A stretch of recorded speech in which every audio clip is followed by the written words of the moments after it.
Buon pomeriggio e ben trovati a questo nuovo appuntamento pomeridiano con i nostri registi che ci presenteranno i loro film in concorso in questa nona edizione del Ferrara Film Festival. Sono qui con Anthony Sonis e Tia Sonis, regista e produttrice del film Brando with a Glass Eye. Welcome Antonis, welcome Tia. Thank you for having us. Thank you for being here. So, I'm going to ask you to tell us something more about your movie. Vi chiedo di raccontarci meglio il vostro film. The film is about a method actor, so it's an unusual subject. It's actually about the birth of a method actor in the way I see it. And what we're trying to achieve with the film is a portrayal of what it takes to be a method actor. In particular, presenting the method actor as a tragic hero in the circumstances of this particular protagonist, Luca, who's a mechanic struggling with socioeconomic conditions. And from there, he wants to have a goal to go to New York to study method acting, but everything works against him and he's unrelenting in his pursuit. Il film parla di un attore che si chiama Luca, che è un attore di metodo, e deve andare a compiere un'audizione a New York, ma le condizioni economiche sono difficili e quindi compie un atto estremo che però si rivela anche fallace.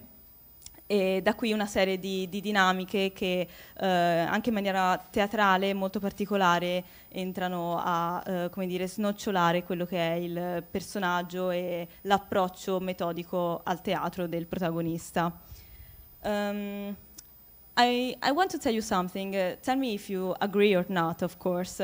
I think this movie is a very pop movie because it has a lot of inspirations in it, because it has the typical American thriller style, but also that sense of absurd and extreme and extraordinary of the theatrical way of, Greek way of making movies. And I see also some shades of the European style, so the Italian neorealism, the French realism. Do you agree? Is that true? This is very true, yes. This is spot on.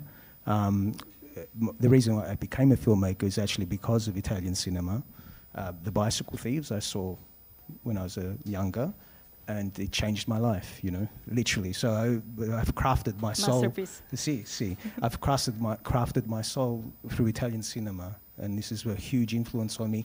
Not necessarily a direct influence at this stage, but I consider the mother of my work Italian cinema from the 50s, neorealism, Pasolini, Rossellini, Di Sica, Antonioni, Fellini, of course. Yeah. And so this is very important to me, and I want to stay true to that. So the socioeconomic treatment within the film has to do with that influence, looking for that as well. And this is very prevalent in society, so it's still relevant today, unfortunately, the socioeconomic strata of society and how that affects storytelling. Do you want to say anything, Tia, about that? Grazie for having us. Thank you very much. You're welcome. Thank you. I think that the story of Brando and the treatment of, I think the expression of the story through a method actor is true in all of us. In our pursuit of our dreams, in our pursuit of how far we want to go to get somewhere, and it's the human condition. All of us have this struggle within us every day. It's like the story of Pinocchio. And Stella Adler reminds actors and reminds all of us, what do we want to say to the world? How do we find our soul? And what are the struggles of the actor, which we don't really get to see. We are all part of the fabric of cinema. We are observers, we are makers, we all come and love cinema. This is why we have the festivals. This is why we give our life to this dream, to this fabric. And I think that whether we are filmmakers or audience observers, how we get through every day is the struggle of Luca, how we have that internal dialogue, how he has that internal dialogue, and how that internal dialogue is presented on the screen. Forgive me, because I was going to try and attempt to say this in Italian, but No, don't worry. I couldn't. Don't worry.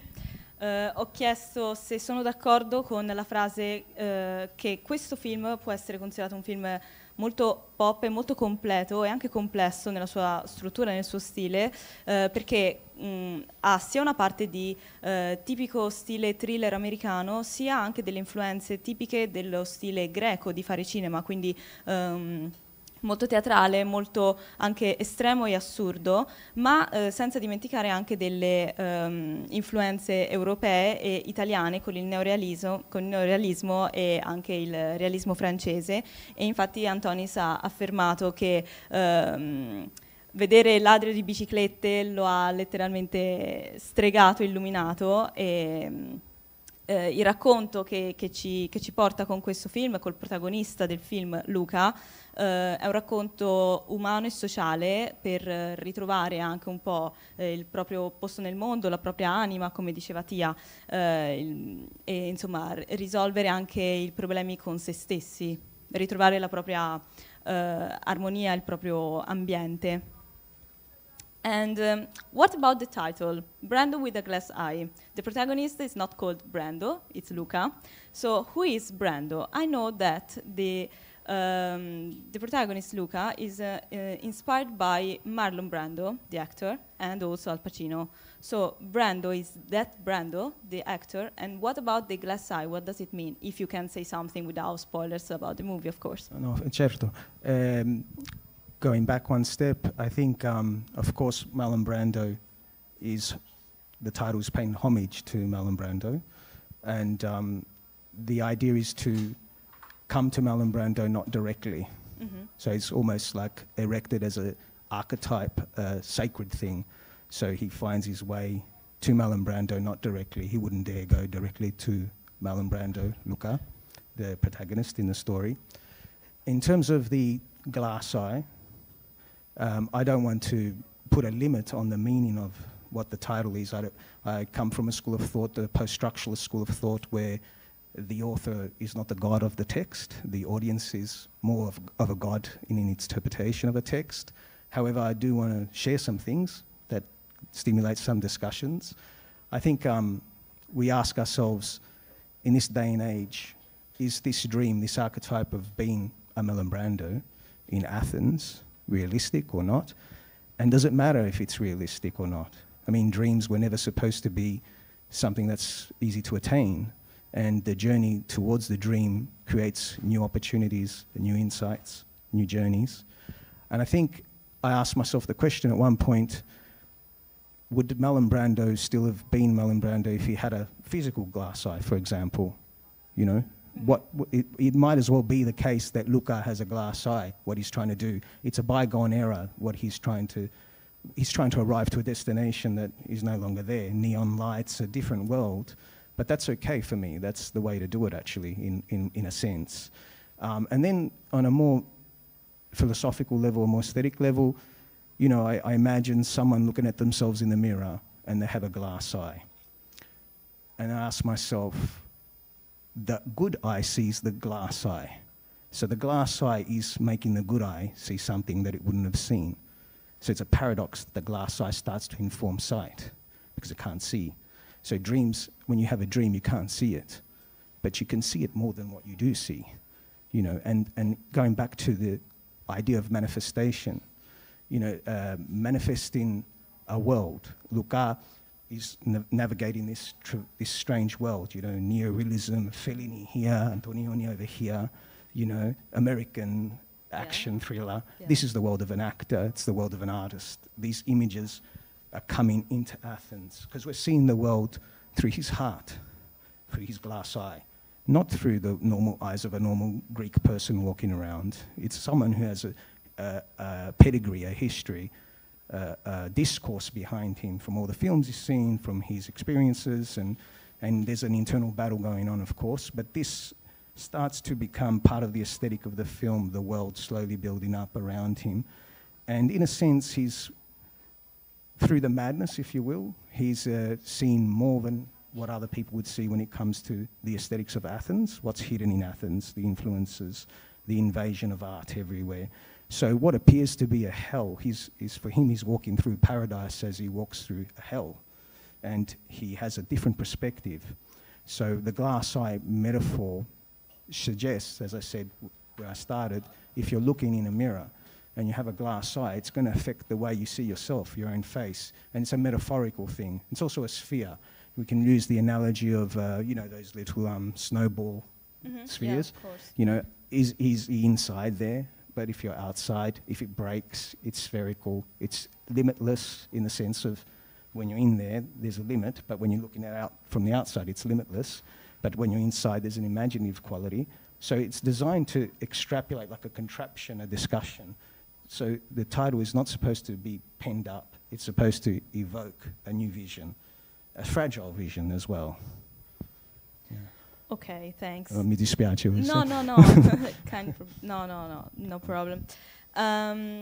Ho chiesto che cosa vuol dire il titolo Brand with a Glass Eye, se ha un significato specifico, se ha anche un significato metaforico, e infatti mi ha confermato che il fatto di aver inserito Brando come riferimento a Marlon Brando è un modo per, renderlo presente ma in maniera fluida, così come il titolo in sé, Brando with a Glass Eye, quindi con l'occhio di vetro, deve essere metaforico ed evocativo, quindi lasciare anche allo spettatore la libertà di interpretare questo titolo sulla base di ciò che poi racconta il film, quindi anche il rapporto, quello che vediamo dalle scelte del protagonista, dal suo modo di approcciarsi all'arte cinematografica attraverso la sua vocazione, attraverso il suo metodo recitativo, e come fosse anche una sorta di schermo, come fosse un rapporto con uno specchio che permette di vedere o filtrare ciò che siamo dentro e ciò che vediamo. I have to thank you, Antonis, for being here and for your movie. Thank you, Tia. And Thank you. Brando with a Glass Eye sarà proiettato oggi alle 19 al Cinema Notorious, quindi vi invito tutti quanti a vederlo. The film will be at 7 p.m. at the Notorious Cinema, so we'll be there. Thank you and good luck. Grazie mille. Thank you very much. Thank you for having us.